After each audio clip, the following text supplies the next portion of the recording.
अब अच्छे से देखिएगा कि कुछ सेकंड के बाद ये जो पिक्चर है ना, पिक्चर फ्रीज हो जा रहा है। उसके साथ ही साथ आपको लाइनिंग बहुत सारे दिखाई दे रहा है। तो हमें प्रॉब्लम क्या है ये भी समझ में आ गया, प्रॉब्लम कहाँ है ये भी हमने ढूंढ लिया। अब हम प्रॉब्लम को रिमूव या प्रॉब्लम को ठीक कैसे करेंगे ये भी मैं आपको बताऊंगा। नमस्कार दोस्तों, एक्सपर्ट टेक्नीशियन यूट्यूब चैनल में आपका बहुत बहुत स्वागत है। आप इस मॉनिटर के अंदर सबसे पहले तो प्रॉब्लम को देखिए, उसके बाद मैं आपको इस प्रॉब्लम को सॉल्व करके दिखाऊंगा। देखिए बहुत सारे मॉनिटर बहुत ज़्यादा दिन तक चलते हैं और बहुत ज़्यादा दिन तक चलने के बाद पैनल के अंदर हमें कुछ इस प्रकार के समस्याएं देखने को मिलता है। अब अच्छे से देखिएगा कि कुछ सेकंड के बाद ये जो पिक्चर है ना, पिक्चर फ्रीज हो जा रहा है। उसके साथ ही साथ आपको लाइनिंग बहुत सारे दिखाई दे रहा है। और ये प्रॉब्लम हमने बहुत सारे मॉनिटर के अंदर फिक्स कर चुका हूँ और हम लोग इसको एकदम 100% सही तरीके से ठीक करके देता हूँ। इसलिए हमारे पास लोग आते हैं इस प्रॉब्लम को सॉल्व करने के लिए। बहुत दूर दूर से हमारे पास इस प्रॉब्लम को रिपेयर करने के लिए आते हैं। तो ये देखिए ब्रांड का नेम है HP और ये एक 19 इंच का पैनल है। मतलब इसके अंदर जो पैनल लगा हुआ है वो 19 इंच का है। आपको फिर से दिखा देता हूँ ये प्रॉब्लम देखिए। तो मैं इस मॉनिटर को बंद करके फिर से आपको चालू करके दिखाता हूँ ताकि आपको ये प्रॉब्लम बिल्कुल अच्छे से पता चले। देखिए बंद कर दिया, फिर से मैं इसको चालू कर रहा हूँ। और मैं जब भी कोई भी रिपेयरिंग के ऊपर वीडियोस बनाता हूँ, प्रॉब्लम को समझने के लिए सबसे पहले आपको थोड़ा सा समय देता हूँ। अगर आपने किसी भी चीज़ का प्रॉब्लम सबसे पहले पकड़ लिया तो उसके बाद उसके ऊपर काम करने में या उस चीज़ को ठीक करने में बहुत ही ज़्यादा मज़ा आते हैं। जैसे कि आप देख सकते हो कि इस पैनल के अंदर यही हमारा मेन प्रॉब्लम है। तो चलिए मैं आपको थोड़ा सा टिप्स दे देता हूँ कि इस प्रकार के पैनल जब भी या कोई भी टीवी आएंगे रिपेयर होने के लिए, तो इसका मतलब हमारे सामने जो अपने एक्सपीरियंस के हिसाब से आपको बोलने जा रहा हूँ वो है कि ऐसा प्रॉब्लम तभी आता है जब हमारे पैनल के अंदर इंटरनली कोई शॉर्ट हो जाते हैं। और जब इंटरनली कोई शॉर्ट हो जाते हैं तो उसके कारण हमारे इस पैनल के ऊपर ऐसा प्रॉब्लम्स हमें देखने को मिलता है। क्या हमारा यही थ्योरी इस पैनल के ऊपर भी लागू होता है कि नहीं, इस पैनल को खोलने के बाद जब इसको टेस्टिंग करूंगा तब हमें पता चलेगा। तो सबसे पहले मैं इसके अंदर से AC सप्लाई को कट कर देता हूं और उसके बाद मैं इस पैनल को या इस मॉनिटर को खोल के पैनल को बाहर निकालता हूं। देखिए मैंने इसका सारे स्क्रूज वगैरह पहले से खोल के रखा हूं ताकि इस वीडियो को बनाने के समय हमारे को थोड़ा सा समय कम लगे। और इस प्रकार के जब भी कोई भी प्रॉब्लम आते हैं ना तो इस चीज़ को ठीक करने में बहुत ज़्यादा टाइम में लग जाता है। देखिए मॉनिटर को खोलने के लिए आपको ज़्यादा मेहनत करने की कोई ज़रूरत नहीं है। इस तरीके से आप मॉनिटर को पकड़ोगे ना ऊपर साइड से, इस तरीके आप थोड़ा सा प्रेस करके इस तरीके से ऊपर खींचोगे तो ये आराम से बाहर निकल आते हैं। अगर फिर से नहीं आते तो देखिए यहाँ पे अटक गया है। तो आपके पास एक ओपनर होना बहुत ही जरूरी है, क्योंकि ओपनर के मदद से आप बिना कोई भी टूटे फूटे चीज़ से आप आराम से इसको बाहर निकल सकते हो। देखिए हम ज़्यादा इसके अंदर प्रेस नहीं करेंगे, देखिए ये आराम से बाहर निकल आ चुका है। मतलब बहुत ही सिंपल है मॉनिटर को खोलना। बहुत सारे लोग कमेंट करते हैं कि मॉनिटर को हम कैसे खोलेंगे, कैसे खोला जाता है, इसके ऊपर वीडियो बनाइए। हालांकि मैंने इसके ऊपर भी वीडियो बना के रखा हूँ कि कैसे एक मॉनिटर को खोला जाता है। खास करके उन सारे मॉनिटर जिसके अंदर स्क्रूज नहीं होते हैं लेकिन उसका जो फ्रेम होता है वो लॉकिंग सिस्टम के जरिए लॉक किया हो रहता है। देखिए हमारा ये मॉनिटर खुल गया है। अब पीछे का जो हिस्सा है ना, पीछे का हिस्से को मैं बाहर निकाल लेता हूँ कुछ इस प्रकार से। देखिए और यहाँ पे हमारा सेंसर लगा हुआ है, तो मैं इस सेंसर को बाहर निकाल लेता हूँ ताकि जब इसको टेस्टिंग करूँगा या चेकिंग करूँगा उस समय हमें थोड़ा सा ज़्यादा एडवांटेज देखने को मिले। अगर ऐसे ही लगा के रखेंगे तो हम इस चीज़ को अलग नहीं कर पाएंगे। अब इसको मैं साइड में रख देता हूँ। अब हमारा मेन काम है इस पैनल के PCB के ऊपर, क्योंकि बाकी जो सारे इसका पावर सप्लाई, इसका मेन बोर्ड या कंट्रोलिंग बोर्ड बिल्कुल 100% ओके है। हमें काम करना है इसके पैनल के ऊपर। तो पैनल के ऊपर हमें काम करने के लिए सबसे पहले इस हिस्से को एक्सपोज करना है, यानी कि खोलना है। तो मैं इसको उठाने के लिए यहाँ पे देखिए स्टिकर लगा हुआ है, तो इसको साइड में रख देता हूँ। उसके बाद ये जो नीचे सेफ्टी के लिए दिया हुआ है ना, इसको मैं अंदर की तरफ कर लेता हूँ। और अंदर की तरफ करने के बाद मैं इस चीज़ को इस तरीके से ऐसे रखूँगा ताकि जब इसके अंदर मैं मेजरमेंट करूँगा उस समय हमें थोड़ा सा एडवांटेज देखने को मिल जाए। अब इसके अंदर सप्लाई देने के लिए मैं सप्लाई का जो लाइन था या जो AC कोड था उस AC कोड को मैं इस्तेमाल करने वाला हूँ। और ये मॉनिटर क्योंकि इसके अंदर ज़्यादा देर तक अगर सिग्नल नहीं देंगे तो 2-4 सेकंड के बाद अपने आप ऑटोमेटिकली ऑफ हो जाते हैं। इसलिए जब भी हम लोग कोई भी मॉनिटर को रिपेयर करता हूँ तो उसके अंदर हमेशा सिग्नल दे के रखता हूँ। तो देखिए सिग्नल को देने के लिए मैं यहाँ पे VGA कोड को लगा के रखूँगा ताकि इसके अंदर हमेशा ऑल टाइम सिग्नल जाते रहे। यहाँ पे हमने इस VGA कोड को लगा दिया। अब इसके अंदर पावर देने के लिए हमें पावर कोड को भी लगाना पड़ेगा। तो चलिए हमने पावर कोड भी लगा दिया और हमने सिग्नल का भी कोड को लगा दिया हूँ। अब मैं इसको AC सप्लाई के साथ कनेक्ट कर देता हूँ। तो हमने यहाँ पे AC सप्लाई के साथ कनेक्शन कर दिया हूँ और आप देखिए कि यहाँ पे हमें इंडिकेटर शो कर रहा है, मतलब इसके अंदर लाइन आ चुका है। एक बार इसका बैकलाइट भी देख लीजिए, बैकलाइट भी जल रहा है। और इसका एक बार मैं उल्टा करके इसके अंदर पिक्चर बन रहा है कि नहीं ये भी एक बार देख लीजिए। यहाँ पे देखिए पिक्चर आ रहा है, लेकिन वही प्रॉब्लम हमें देखने को मिल रहा है। और इस तरीके से आपको तो नहीं दिखा पाएंगे, लेकिन अब हम क्या करेंगे, इसका जो बेसिक वोल्टेज होता है पैनल का, वो बेसिक वोल्टेज हम अब चेक करेंगे। और बेसिक वोल्टेज चेक करने के लिए हमें कहाँ पे कौन सा वोल्टेज चेक करने होते हैं और मेन प्रॉब्लम को कैसे हम फाइंड आउट करेंगे, वही चीज़ देखते हैं। इसके लिए हमें ज़रूरत पड़ेगी एक मल्टीमीटर की। मैं इस मल्टीमीटर को इस्तेमाल करने वाला हूँ इस पैनल को रिपेयर करने के लिए। अब मैं इस मल्टीमीटर को देखिए वोल्टेज पर सेट करके रखा हूँ और वोल्टेज पर सेट करने के बाद इसका वोल्टेज को मेजरमेंट करने के लिए बेसिक वोल्टेज इसको बोला जाता है, वो हम कहाँ से शुरुआत करेंगे। आपको बेसिक चीज़ें पता होना चाहिए। अगर नहीं पता है तो आप हमारे पिछले वीडियोस को देख सकते हो, नहीं तो हमारे जो ई बुक है LCD LED रिपेयरिंग का, वो आप ले सकते हो। वहाँ पे हमने ये सारे चीज़ बेसिक चीज़ें अच्छे से एक्सप्लेन करके रखा हूँ। जब भी आप कोई भी नया टेक्नीशियन बनना चाहते हो ना, तो वो ई बुक आपके लिए बेस्ट है, तो आप ले सकते हो। अगर आपको उन सारी चीज़ को पता है तो लेने की कोई ज़रूरत नहीं है। आज वोल्टेज को मेजरमेंट करने के लिए हम ये जो ब्लैक वाला प्रॉब है, इस ब्लैक वाले प्रॉब को हम यहाँ पे टच करेंगे। या तो आप जो मेन सोर्स PCB है, सोर्स PCB के किसी भी जगह पे ग्राउंड पर आप टच कर सकते हो। यहाँ पे ग्राउंड पर टच कर लिया। अब इसका वोल्टेज को आपको मेजरमेंट करके दिखाता हूँ। सबसे पहले हम इनपुट वोल्टेज चेक करेंगे कि इसके अंदर जो इनपुट वोल्टेज है वो स्टेबल है कि नहीं। हमें तो पता है कि इसके अंदर जितना वोल्टेज की जरूरत पड़ेगी वो तो आ रहा है, नहीं तो पैनल चालू नहीं होगा, लेकिन वो वोल्टेज स्टेबल है या नहीं ये हमें चेक करना है। तो इसके यहाँ पे एक फ्यूज दिया हुआ है 32 वोल्टेज के लिए और 2.5 एम्पेयर का है, लेकिन यहाँ पे हमें 5 वोल्ट देखने को मिलेंगे इनपुट वोल्टेज। ये फ्यूज का यहाँ पे मेजरमेंट दिया हुआ है कि फ्यूज जो है ना ये 32 वोल्ट तक काम कर सकता है। अगर 32 वोल्ट से ऊपर हो जाएगा तो ये हमारा फ्यूज खराब हो जाएगा, क्योंकि ये DC फ्यूज है। और चलिए यहाँ पे हम सबसे पहले टच करेंगे। यहाँ पे देखिए 4.7 समथिंग वोल्ट हमें दिखा रहा है, क्योंकि हमारे यहाँ पे 5 वोल्ट का पैनल है। और यहाँ पे देखिए 4.7 और 5 वोल्ट के अंदर ये फ्लैक्चुएशन कर रहा है। यहाँ पे देखिए एक बार 5 वोल्ट हुआ और उसके बाद देखिए अब फिर से 4.7 आ गया, मतलब 0.3 वोल्ट का फ्लैक्चुएशन हमें यहाँ पे दिख रहा है। इसका मतलब साफ साफ ये है कि इस पैनल के अंदर कहीं ना कहीं कोई भी तो शॉर्ट हो चुका है, चाहे वो सिग्नल के अंदर हो या वोल्टेज के अंदर हो। कहीं ना कहीं शॉर्ट हो जाने की वजह से हमारे इस पैनल के अंदर इनपुट वोल्टेज में हमें 0.3 वोल्ट का यहाँ पे फ्लैक्चुएशन देखने को मिल रहा है 4.7 और 5 वोल्ट के बीच में। अब चलिए हम आगे की जो सारे वोल्टेज है पैनल को चेक करने के लिए बेसिक वोल्टेज होता है वो हम लोग चेक कर लेते हैं। यहाँ पे देखिए VDD वोल्टेज है, यहाँ पे VDD वोल्टेज हम चेक करते हैं 4.5 वोल्ट, यहाँ पे 5 वोल्ट, यानी कि हमारे मेन सप्लाई वोल्टेज के साथ साथ VDD वोल्टेज भी यहाँ पे 5 वोल्ट के अराउंड मतलब फ्लैक्चुएशन कर रहा है। 4.5 वोल्ट से लेकर 5 वोल्ट के बीच में ये हमारा वोल्टेज फ्लैक्चुएशन कर रहा है, मतलब और भी ज़्यादा कंफर्म हो गया है कि कहीं ना कहीं इसके अंदर शॉर्टिंग है। अब देखिए इसका जो कॉइल लगा हुआ है, कॉइल के अंदर हम शॉर्टिंग चेक करेंगे या वोल्टेज चेक करेंगे। यहाँ पे 5 वोल्ट देखिए, यहाँ पर भी हमारा 0.5 वोल्ट से फ्लैक्चुएशन हो रहा है। तो अगला वोल्टेज हम चेक करेंगे VCC 1.8 वोल्ट। तो VCC 1.8 वोल्ट इस DC टू DC IC के लिए हम चेक कर लेते हैं।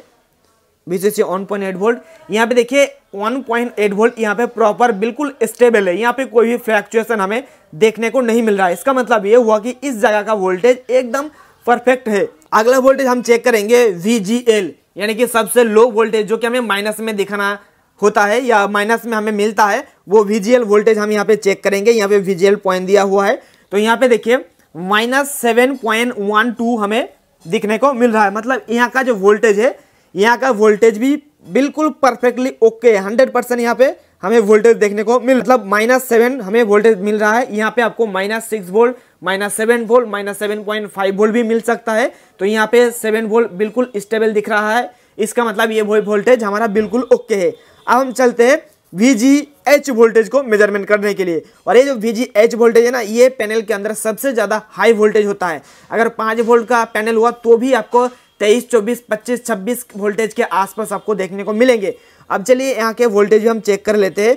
अगर आपको नहीं पता है कि पैनल का जो बेसिक वोल्टेज है उस बेसिक वोल्टेज के अंदर कितने कितने वैल्यू हमें मिलना चाहिए। तो इसके ऊपर मैंने एक डिटेल में वीडियो बना के रखा हूं और उसके साथ ही साथ एक ब्लॉग पोस्ट भी लिख के रखा हूं जहां पे मैं एक्सप्लेन कर रहा हूं कि पैनल के अंदर जितने भी टेस्ट पॉइंट होता है और बेसिक वोल्टेज होता है उस बेसिक वोल्टेज के अंदर हमें कहां से कहां तक वोल्टेज मिलना चाहिए। जैसे कि यहाँ पे 20 से 30 वोल्टेज के अंदर आना चाहिए। तो चलिए देखते हैं कि इस पैनल के अंदर हमें कितना मिल रहा है।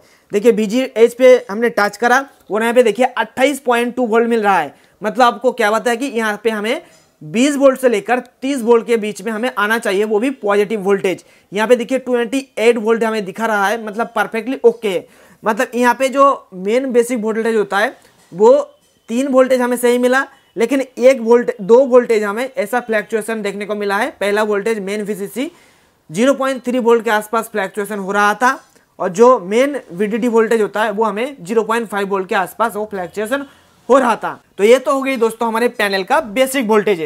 अब हम चेक करेंगे इसका इंटरनली जाने के लिए जो वोल्टेज होता है, क्योंकि हमें पता है 5-6 साल से रिपेयरिंग का काम कर रहा हूं और एक्सपीरियंस हो चुका है कि जैसे ही इस तरीके का प्रॉब्लम हमें पैनल के अंदर देखने को मिलेंगे, इसका ज्यादातर केसेस इसका इंटरनली शॉर्टिंग हो जाने की वजह से आते हैं। अब हम क्या करेंगे कि इंटरनली जो वोल्टेज इस पीसीबी से अंदर की तरफ जाते हैं उसका वोल्टेज हम चेक करेंगे कि वहां पे कोई भी हमें फ्लैक्चुएशन या शॉर्टिंग वगैरह देखने को मिलता है या नहीं। और इसके बीच में आप देखिए कि हमने इस प्रोब को यानी कि ब्लैक प्रोब को हमने ग्राउंड पर टच करके रखा हूं, हमने इसको नहीं हटाया हूं। अब चलिए इसका इंटरनली वोल्टेज को चेक कर लेते हैं। तो आपको 2 साइड से चेक करने का मौका आपको मिलेगा, इस साइड में मिलेगा और इस साइड में मिलेगा, क्योंकि यहाँ पे टेस्ट पॉइंट दिया हुआ है और यहाँ पे टेस्ट पॉइंट नहीं दिया हुआ है। तो हम क्या करेंगे कि यहाँ पे हम टेस्ट पॉइंट के ऊपर वोल्टेज को चेक करेंगे। मल्टीमीटर के आपको अच्छे से देखने को मिल रहा होगा शायद, मेरे ख्याल से एकदम बिल्कुल ओके है। तो मैं एक बार इसका बैकलाइट भी चला देता हूँ। यहाँ पे देखिए बैकलाइट भी चला दिया, आपको परफेक्टली देखने को मिल रहा है, वोल्टेज भी आपको प्रॉपर देखने को मिलेगा।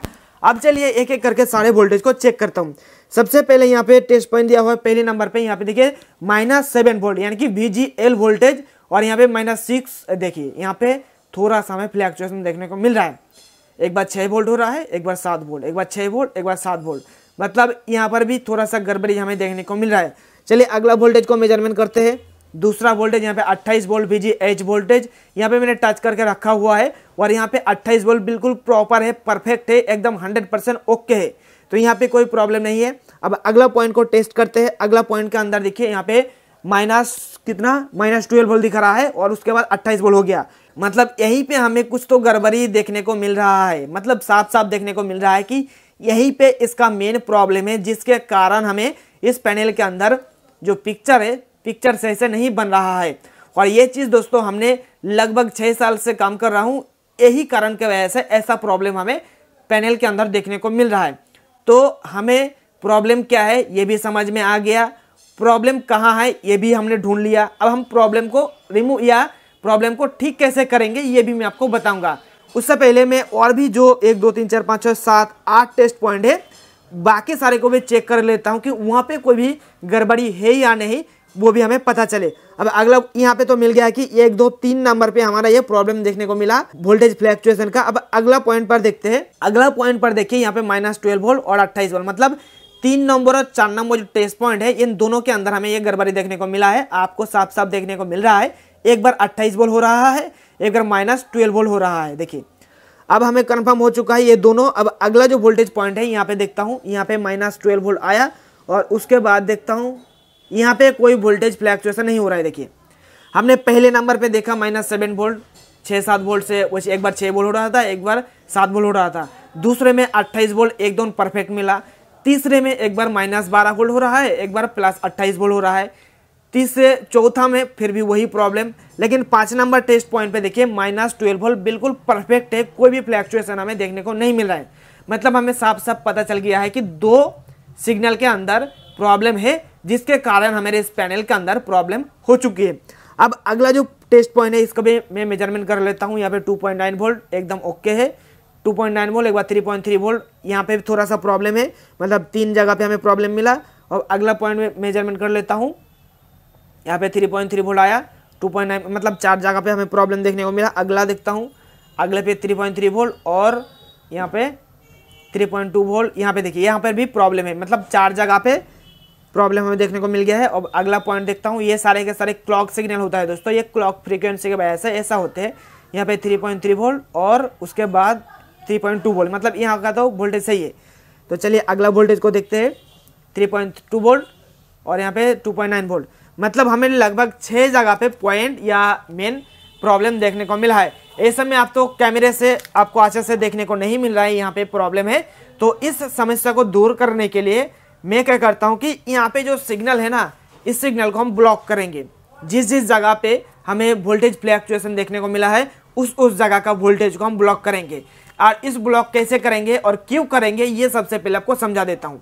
तो आपको पता होगा कि जो आदमी होता है, आदमी के अंदर 2 आपको किडनी देखने को मिल जाती है। अगर आदमी के अंदर से एक किडनी निकल ले जाए फिर भी एक किडनी से वो काम चला सकते हैं या जिंदा रह सकता है। तो वही सेम प्रोसेस मैं इस पैनल के अंदर भी फॉलो करूंगा। इसके अंदर 2 किडनी है, इस साइड है और इस साइड है। इसका गेट वोल्टेज सिग्नल है कि पैनल को चलाने के लिए जो वोल्टेज की अंदर के अंदर जरूरत होती है वो वोल्टेज इधर से जाती है और इधर से जाती है। तो हम क्या करेंगे कि इधर से जहाँ पे हमें प्रॉब्लम देखने को मिला है वोल्टेज फ्लक्चुएशन का, उन सारे सिग्नल को हम ब्लॉक कर देंगे, अंदर जाने नहीं देंगे। उसमें क्या करेंगे, एक साइड से जाएंगे और वो वोल्टेज स्टेबल रहेगा और हमारा पिक्चर भी बिल्कुल एक नंबर का मस्त देखने को मिलेगा। यही प्रोसेस को चलिए हम कैसे फॉलो करेंगे और कैसे अप्लाई करेंगे ये चीज़ मैं आपको बताता हूँ प्रैक्टिकली करके। और इस चीज़ को सीखने के लिए लगभग मुझे 1 साल लग गया था और मैं आपको सिर्फ और सिर्फ 10 मिनट के वीडियो के अंदर ये सारी चीज़ आपको सिखा दे रहा हूँ। तो इसके लिए आपके पास हमारे एक ही रिक्वेस्ट है कि आपने अभी तक हमारे चैनल को सब्सक्राइब नहीं किया है तो चैनल को सब्सक्राइब कर लीजिए और वीडियो को लाइक करके सारे जगह पर शेयर कर दीजिए ताकि बाकी लोगों को भी पता चले। और हाँ, अगर आपको LCD LED टीवी रिपेयरिंग के रिलेटेड कोई भी पार्ट्स या कोई भी टूल्स या कोई भी कंपोनेंट्स जरूरत है तो आप हमारे ऑनलाइन स्टोर दीप इलेक्ट्रॉनिक्स लैब के अंदर से ले सकते हो, बहुत ही सस्ते में आपको मिल जाएंगे। तो चलिए एक बार फिर से आपको इसका मेन प्रॉब्लम या जो पिक्चर है वो आपको दिखा देता हूँ, वही सेम प्रॉब्लम अभी भी है या नहीं। तो आप देखिए प्रॉब्लम फिर से अभी भी वही है, हमने कोई भी इसके साथ मैंने कुछ भी नहीं किया रखा हूँ और हमेशा की तरह यही प्रॉब्लम हमें देखने को मिल रहा है। तो हमने इसके अंदर जो प्रॉब्लम है वो भी समझ लिया, कहाँ पे प्रॉब्लम है वो भी समझ लिया। अब इस प्रॉब्लम को चलिए दूर करते हैं। तो दूर करने के लिए इसका जो AC सप्लाई है ये AC सप्लाई को कट करना पड़ेगा। तो मैं इसको यहाँ से कट कर लिया, देखिए जो AC कॉर्ड था ये हमने निकाल लिया हूँ। और AC सप्लाई को निकाल लेने के बाद अब मैं आपको अच्छे से दिखाने के लिए इसका LVDS केबल को भी खोल लेता हूँ ताकि इसके साथ कोई दुर्घटना ना हो जाए, क्योंकि ये पैनल का काम है। और इसके अंदर जो बैकलाइट का कनेक्टर लगा हुआ है, इस बैकलाइट के कनेक्टर को भी मैं निकाल लिया। अब ये पैनल हमारा छुट्टा हो गया, इसके अंदर काम करने में बहुत ही अभी कमाल का लगेगा। अब इसको मैं यहाँ पे रखता हूँ और इस चीज़ को और भी ऊपर करने के लिए नीचे एक सपोर्ट दे दूंगा। और आपको इस चीज़ को और भी अच्छे से बारीकी से दिखाने के लिए मैं अपना माइक्रोस्कोप को इस्तेमाल करने वाला हूँ, क्योंकि इसके अंदर इतना छोटा छोटा कंपोनेंट्स लगा हुआ है आप खाली आंखों से नहीं देख पाओगे। देख भी पाओगे तो आपको छोटा छोटा सोल्डर या डिसोल्डर करने में बहुत ही ज़्यादा दिक्कत आएंगे। तो इसीलिए मैं अपने माइक्रोस्कोप को यहाँ पे लगा देता हूँ और यहाँ पे लगाने के बाद में अपने माइक्रोस्कोप को चालू कर देता हूँ। यहाँ पे माइक्रोस्कोप को चालू कर दिया हूँ और माइक्रोस्कोप को चालू करने के बाद मैं रिकॉर्डिंग भी शुरू कर दूंगा और आपको एक एक चीज़ बहुत ही नज़दीक से देखने को मिलेंगे। ऐसा रिपेयरिंग का वीडियो आपको कहीं नहीं मिलेगा बहुत जगह पे, तो आपको इस टाइप का प्रॉब्लम देख देख के आपको सिखा देगा। लेकिन जो चीज़ आपको बारीकी से सीखने को मिलेंगे इस चैनल के ज़रिए वो आपको दूसरे किसी जगह पर नहीं मिलेंगे। और ये अपने काम के लिए मैं करता हूँ दोस्तों, और मुझे मज़ा आता है आप लोगों को सिखाने के लिए। जो भी सिखाता हूँ बिल्कुल ओरिजिनल सिखाता हूँ, एकदम 100% सही तरीके से सिखाता हूँ। अब देखिए कि हम थोड़ा सा इस सामने माइक्रोस्कोप को सेटअप कर लेता हूँ। उससे पहले मैं अपने माइक्रोस्कोप के अंदर रिकॉर्डिंग चालू कर देता हूँ, नहीं तो आपको कुछ देखने को नहीं मिलेगा।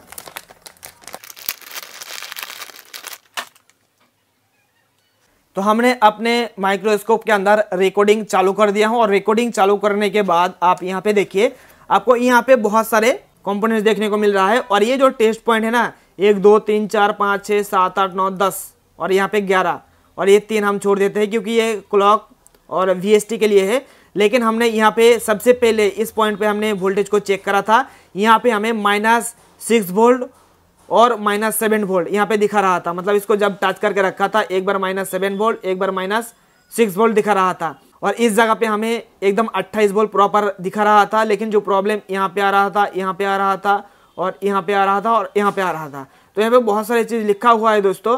तो हम क्या करेंगे कि तो अब दोस्तों इस जगह को ठीक करने के लिए आप यहाँ पे बहुत सारे ट्रैक आप देख रहे हो ना, इस ट्रैक को कटिंग करके भी आप ये काम कर सकते हो। लेकिन मैं इस काम को करने के लिए इस जगह को काट नहीं करूँगा, क्योंकि यहाँ पे बहुत सारे रेजिस्टेंस लगा हुआ है। तो मैं इसमें से रेजिस्टेंस को मैं रिमूव करूँगा। और कौन सा रिमूव करूँगा चलिए देखता हूँ। क्योंकि आप लोगों को लग रहा होगा कि इस जगह पे हमें वोल्टेज फ्लैक्चुएशन देखने को मिल रहा है, तो हमें यही वाला यहाँ पे इस तरीके से ये वाला रेजिस्टेंस को हटाना पड़ेगा और ये वाला रेजिस्टेंस को हटाना पड़ेगा। तो दोस्तों अगर आपने ये वाला और ये वाला रेजिस्टेंस को हटा दिया तो आपका पैनल का प्रॉब्लम 100% फिक्स नहीं होगा। क्योंकि ये प्रॉब्लम क्यों आ रहा है मैं आपको बता रहा हूँ, क्योंकि इसके अंदर कोई दूसरा सिग्नल शॉर्ट हो जाने की वजह से हमारे को यहाँ का सिग्नल और यहाँ का सिग्नल फ्लैक्चुएशन दिखने को मिल रहा है।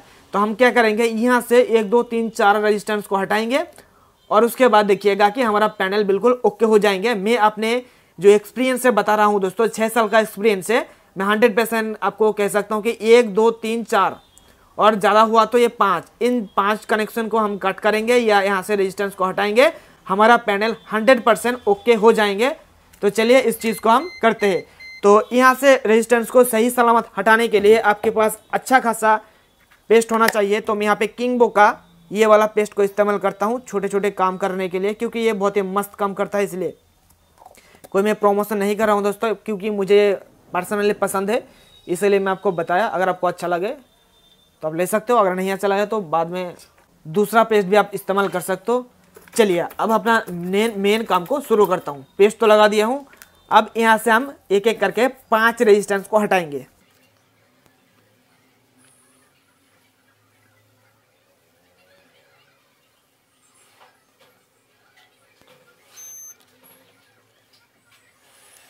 तो दोस्तों हमने यहाँ से रेजिस्टेंस को हटा लिया हूँ और रेजिस्टेंस को हटाने के बाद हमने वही जगह पर मतलब एक साइड को मैंने ओपन कर दिया हूँ और दूसरे जगह के साथ हमने कनेक्शन करके रखा हूँ, ताकि बाद में अगर पैनल अगर ठीक नहीं हुआ तो हम इस रेजिस्टेंस को यहाँ पे लगा पाएंगे। इसलिए हमने यहीं पे टच करके रख लिया हूँ। और ये अगर दूसरे जगह पे रखेंगे ये खो जाने का चांसेस रहता है, इसलिए हमने यहीं पे रखा हूँ। और इसका अगर मेजरमेंट या इसका साइज की अगर बात करें तो कितना छोटा सा, मैं आपको किस तरीके से समझाऊँ, मैं आपको समझाने की कोशिश करता हूँ कि हमारा ये देखिए, मैं उंगली रखा और देखिए कितना छोटा सा ये हमारा कंपोनेंट्स, तो अगर खो जाए तो आपको नहीं मिलेगा। तो चलिए अब इस सारे कंपोनेंट्स को मैंने 4 कनेक्शन को ओपन कर दिया हूँ और अब चलिए इसको टेस्ट करके देखता हूँ कि हमारा जो प्रॉब्लम था वो प्रॉब्लम दूर हुआ है कि नहीं। तो मैं अपने माइक्रोस्कोप को बंद कर दिया और बंद करने के बाद अब इसके अंदर में कनेक्शन करके एक बार देख लेता हूँ पिक्चर से हुआ है या नहीं।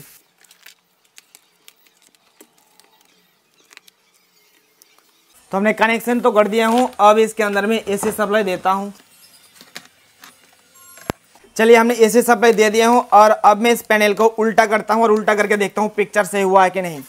यहाँ पे देखिए दोस्तों पिक्चर हमारा एकदम 100% ओके हो चुका है। मतलब हमने टोटल 4 सिग्नल को हमने ओपन करा और ओपन करने के बाद पिक्चर देखिए 100% ओके हो चुका है। कोई भी प्रॉब्लम अब हमें इसके अंदर देखने को नहीं मिल रहा है। मैं इसको चालू करके रखता हूं और आपके साथ बातचीत करता हूं। जो आपको 1 सेकंड के बाद ही आपको लाइन सा दिखने को मिल रहा था, अब वो सारे ये सारे दूर हो चुका है। कोई भी अभी वैसा प्रॉब्लम हमें देखने को नहीं मिल रहा है। तो इसी तरीके से हम लोग इस प्रॉब्लम को दूर करता हूं। अगर इसके जगह कोई दूसरा पैनल होता तो उसके अंदर का सर्किट थोड़ा सा अलग होता है या अलग अलग हमें देखने को मिलता है, तो उस कंडीशन में हमें कटिंग करना पड़ता है। और उस टाइप का चीज़ मैं हमेशा इसके ऊपर वीडियो नहीं बनाता हूँ, कुछ चीज़ें मैं सीक्रेट रखता हूँ ताकि इन फ्यूचर में कोई भी दिक्कत ना हो। अगर आप उस टाइप का भी वीडियो देखना चाहते हो तो वो भी हम कोशिश करेंगे। नहीं तो जो लोग इस टाइप का काम को अपने घर पे या दुकान पे लिए सीखना चाहते हो तो उनके लिए मैं कोई दूसरा रास्ता मैं आपको शुरू करने जाऊँगा। अगर ज़्यादा लोगों के साथ पास से हमें कमेंट आएंगे या ज़्यादा लोगों का सपोर्ट मिलेंगे तो ही करूँगा, नहीं तो जैसा मैं काम कर रहा हूँ इतना ही करते रहेंगे और इस टाइप का चीज़ आप लोगों को सिखाते जाऊँगा। तो मुझे उम्मीद है कि दोस्तों आपको ये वीडियो बहुत ही पसंद आया है और बहुत ही ज़्यादा ही आपको नॉलेज मिला है इस वीडियो के माध्यम से। अगर वीडियो अच्छा लगे तो लाइक ज़रूर करिएगा और अगर आपको इस टाइप का चीज़ सीखना है तो आप हमारे ई बुक ले सकते हो। आपको deepelectronicslab.com पर हमारा ई बुक मिल जाएंगे। इस वाली वीडियो के डिस्क्रिप्शन में भी हमने हमारा बुक का लिंक देकर रखा हूँ, वो हिंदी और इंग्लिश दोनों लैंग्वेज में अवेलेबल है। आपको जो भी सुइटेबल हो आप ले सकते हो, लेकिन बांग्ला में अभी नहीं आया है वो हमारा ई बुक, लेकिन बहुत ही जल्द बांग्ला में भी आ जाएगा। अब देखिए हमारा पैनल का जो मेन प्रॉब्लम सक्सेसफुली दूर हो चुका है। तो अब मैं क्या करता हूँ कि इस पैनल को मॉनिटर के अंदर फिक्स कर देता हूँ और उसके बाद इसके अंदर थोड़ा बहुत हमारा ही वीडियो चला के आपको दिखाता हूँ, क्योंकि दूसरा का वीडियो चलाता हूँ तो ये इसके अंदर कॉपीराइट आ जाते हैं, उसके बाद हमारा नुकसान हो जाते हैं। इसलिए हमारा ही वीडियो आपको चला के दिखाऊंगा। तो सबसे पहले मैं इसको जल्दी से असेंबल कर लेता हूँ।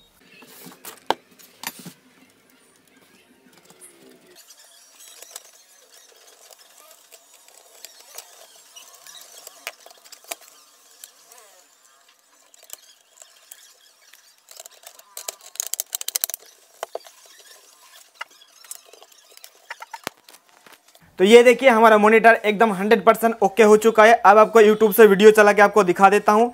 यहाँ पे हमारा वीडियो यूट्यूब चालू होगा। तो यहाँ पे हमने अपने सेट टॉप बॉक्स लगा के रखा हूँ, एंड्रॉयड सेट टॉप बॉक्स। तो इसको चालू करने के लिए यूट्यूब सबसे पहले हमें खोलना होता है और उसके बाद दीप इलेक्ट्रॉनिक्स लैब का वीडियोज़ को चला के आपको दिखाता हूँ। अभी देखिए प्रॉब्लम आपके सामने नहीं आएंगे और ये बहुत दिन तक चलेंगे। और मैं इस प्रकार से बहुत सारे मॉनिटर ऑलरेडी ठीक कर चुका हूँ, अभी भी चल रहा है, कोई भी प्रॉब्लम हमें देखने को नहीं मिला है। तो यहाँ पे YouTube खुल गया है और इसके लिए हमें जाना पड़ेगा सर्च पर।